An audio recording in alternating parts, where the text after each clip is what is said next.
Assalamualaikum warahmatullahi wabarakatuh. Bismillahirrahmanirrahim. Alhamdulillah wassalatu wassalamu ala Rasulillah Muhammad ibn Abdillah wa ala alihi wa sahbihi wa mawalah, amma ba'da. Apa kabar sahabat santri dan pendukung channel Al-Hadafi? Semoga kita semua senantiasa dalam lindungan Allah Subhanahu wa taala, diberikan keberkahan rizki, umur dan segalanya dalam hidup kita. Nah, pada kesempatan kali ini saya akan menjelaskan tentang bagaimana sih kalau kita itu mengikuti salah satu dari mazhab 4. Apakah memang diwajibkan untuk mengikuti salah satu dari mazhab 4? Jadi mazhab 4 itu ada Imam Maliki, Imam Syafi'i, Imam Hanafi, dan Imam Hambali. Itu mazhab 4-nya. Apakah kita diwajibkan untuk mengikuti salah satu dari madhab 4 itu, atau taklid pada 4 madhab tersebut, mengikuti salah satunya Terus apakah boleh jika tidak mengikuti salah satu dari madhab 4 tersebut, apakah berdosa ataukah tidak berdosa? Nah, lantas bolehkah kita talfik? Bolehkah kita talfik atau menggabungkan antara madhab Syafi'i dan madhab Maliki kita lakukan secara bersamaan dalam hidup kita? Apakah itu diperbolehkan ataupun tidak? Terus yang selanjutnya, apakah boleh kita berpindah-pindah madhab? Semisal awalnya kita mengikuti madhab Syafi'i, lantas setelah itu kita tidak merasa cocok nih dengan apa yang telah diajarkan oleh Imam Syafi'i, lantas kita berpindah ke madhab Hanafi. Nah, perbuatan seperti itu apakah diperbolehkan atau tidak? Di sini ada sebuah hadis Di sini dari kitab Khasyiatul Bujairimi Alal Khatib juz 1 Sahifah 89 Di sini ada dari bab Maktabatul Darul Fikr Madhab Al-Mu'alif Asy-Syafi'i dalam tanbihun atau peringatan, kullu man al-a'immatul arba'ah ala suwabi wa yajibu taqlidu wahidin minhum. Jadi yang pertama adalah wajib, ini hukumnya, wajib hukumnya taklid pada salah satu dari 4 madhab tersebut. Jadi kita diwajibkan taklid atau mengikuti, percaya pada salah satu madhab tersebut. Taklid itu apa? Percaya melakukan amaliyah yang telah diajarkan oleh salah satu madhab tersebut. Contohnya, kita misal berada di Indonesia, mayoritas yang mengikuti madhab di Indonesia adalah madhab Syafi'i, tapi ada yang mengikuti madhab Maliki. Betul, memang ada, tapi mayoritas, di sini saya mengucapkan mayoritas, hampir 89%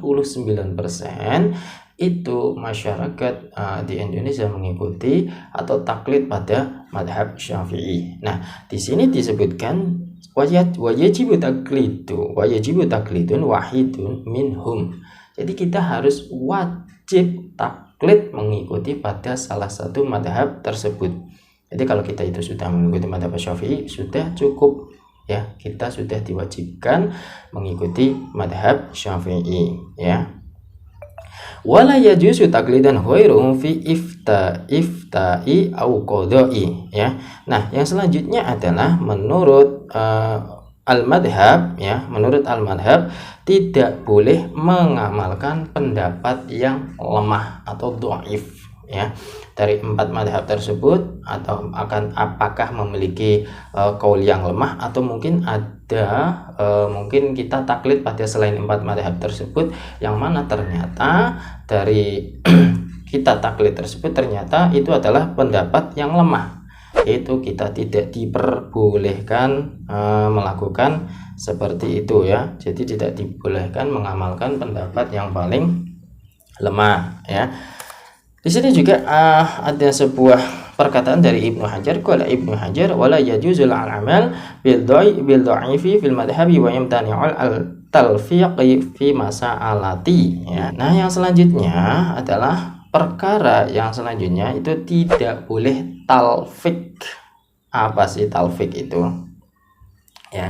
Talfik itu menggabungkan beberapa pendapat madhab dalam satu ibadah.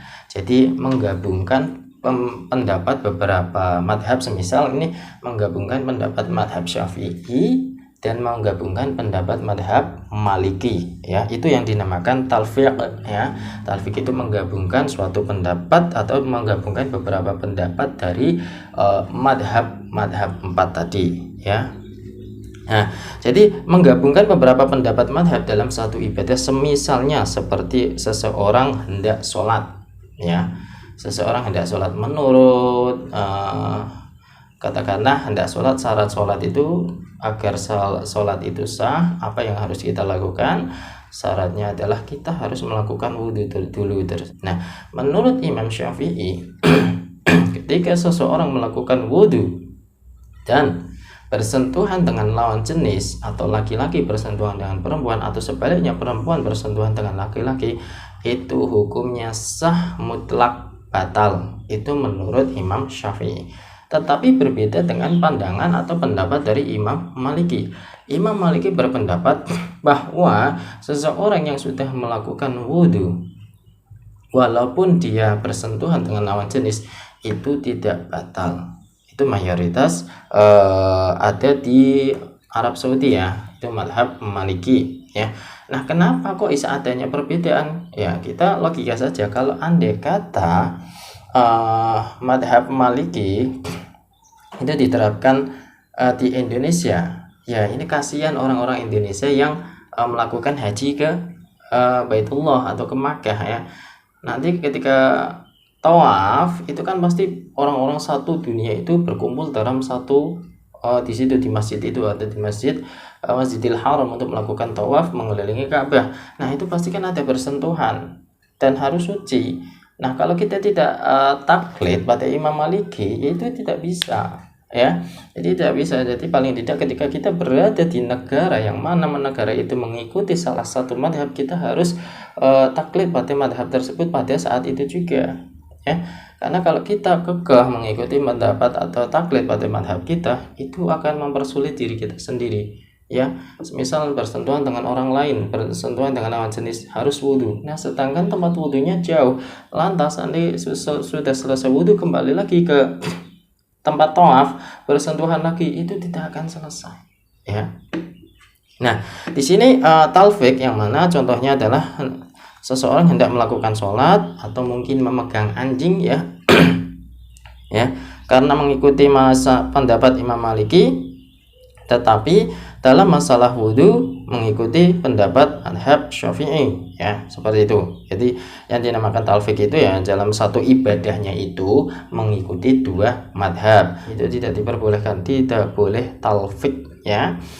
Yang selanjutnya masih ada keterangan lagi tentang mengikuti salah satu madhab, ya. Wa yajuzu al-intiqal min madhabi li ghairihi wa ba'dal amal intaha, ya. Yang selanjutnya boleh pindah madhab ba'dal amal, atau setelah melakukan suatu ibadah, ya. Semisal, ya, jika seseorang melakukan suatu ibadah yang menurut sebagian imam madhab itu dianggap, sementara menurut yang lainnya atau madhab yang sedang diikuti itu tidak sah, maka baginya boleh bertaklid, ya.